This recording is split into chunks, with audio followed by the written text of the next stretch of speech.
पेन्शनधारकांना दिनांक 1/1/2025 पासून अत्यंत महत्त्वपूर्ण नवीन अशा सुविधा लागू होणार।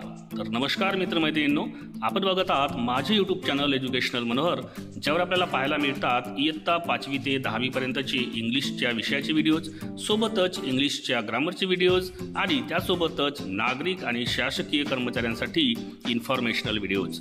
तर या सर्वांच्या प्लेलिस्ट या व्हिडिओच्या डिस्क्रिप्शनमध्ये देण्यात आलेले आहेत, त्यावर जाऊन आपण तेही व्हिडिओज पाहून घेऊ शकता। तर आजच्या आपल्या व्हिडिओचा विषय आहे की जे पेन्शनधारक आहेत त्यांच्यासाठी दिनांक 1 जानेवारी 2025 पासून काही नवीन सुविधा लागू होणार आहेत आणि याबद्दलची सविस्तर माहिती आजच्या व्हिडिओमध्ये आपण बघून घेणार आहोत। तत्पूर्वी हे चॅनल एज्युकेशनल मनोहर यावर आपण नवीन असाल तर हे चॅनल आपण सबस्क्राईब करायला विसरू नका आणि हा व्हिडिओ बघितल्यानंतर त्याला एक लाईक आणि जास्तीत जास्त शेअर करायलाही विसरू नका। चला तर मग जास्त वेळ न करता आजच्या या व्हिडिओच्या टॉपिकबद्दल आपण अधिकची माहिती पाहून घेऊया। तर पेन्शनधारकांसाठी आताची मोठी अपडेट समोर येत आहे, ती म्हणजे पेन्शनधारकांना दिनांक 1 जानेवारी 2025 पासून नवीन सुधारित सुविधा लागू करण्यात येणार आहेत। सद्यस्थितीमध्ये पेन्शनधारकांना आपली हक्काची पेन्शन घेण्यासाठी आपल्या मूळ बँकेमध्ये किंवा त्या बँकेच्या शाखेमध्ये जावे लागते, अन्यथा पेन्शन मिळत नाही। शिवाय पेन्शन खात्याला ATM तसेच अन्य ऑनलाईन सुविधा उपलब्ध नसतात। यामुळे सध्या पेन्शनधारक अन्य ठिकाणी स्थानांतरित किंवा प्रवास करीत असल्यास पेन्शनचा लाभ ते घेऊ शकत नाहीत, त्यांना आपल्या मूळ खाते असणाऱ्या शाखेतच जावे लागते। आता यामध्ये सुधारणा करण्यात येणार आहेत। तर EPFOच्या केंद्रीय श्रम व रोजगार मंत्री यांच्यासोबत झालेल्या विश्वस्त मंडळाच्या बैठकीमध्ये पेन्शनधारकांना अन्य बँक शाखेमध्ये पेन्शन काढण्याच्या सुविधा देणाऱ्या प्रस्तावास मंजुरी दिलेली आहे। यामुळे आता पेन्शनधारक देखील अन्य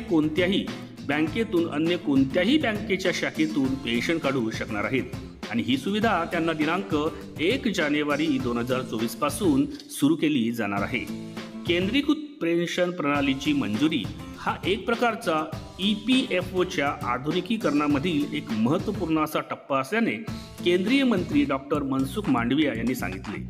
सदर सुविधांचा वापर करून पेन्शनधारक कोणत्याही बँकेमधून तसेच देशातील कोणत्याही बँक शाखेमधून पेन्शनची रक्कम काढू शकणार आहेत। अशा प्रकारची सुविधा प्रगत IT व बँकिंग तंत्रज्ञानाचा वापर करून तयार केली जाणार आहे। तर पेन्शन पेमेंट ऑर्डर ही आता यापुढे एका कार्यालयातून दुसऱ्या कार्यालयांमध्ये हस्तांतरित न करताच CPPF संपूर्ण देशात पेन्शन वितरण केले जाईल असेही नमूद करण्यात आलेले आहेत। तर या सुविधांमुळे पेन्शनधारकांना अधिकचा फायदा होणारच आहे।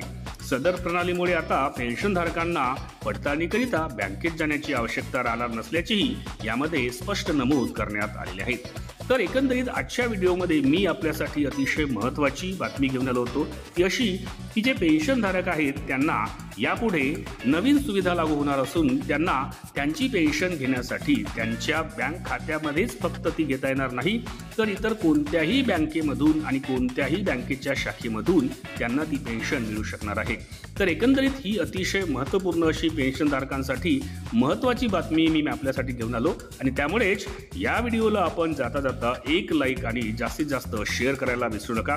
सोबतच हे चॅनल एज्युकेशनल मनोहर यावर आपण नवीन असाल तर हे चॅनल आपण सबस्क्राईब करायलाही विसरू नका।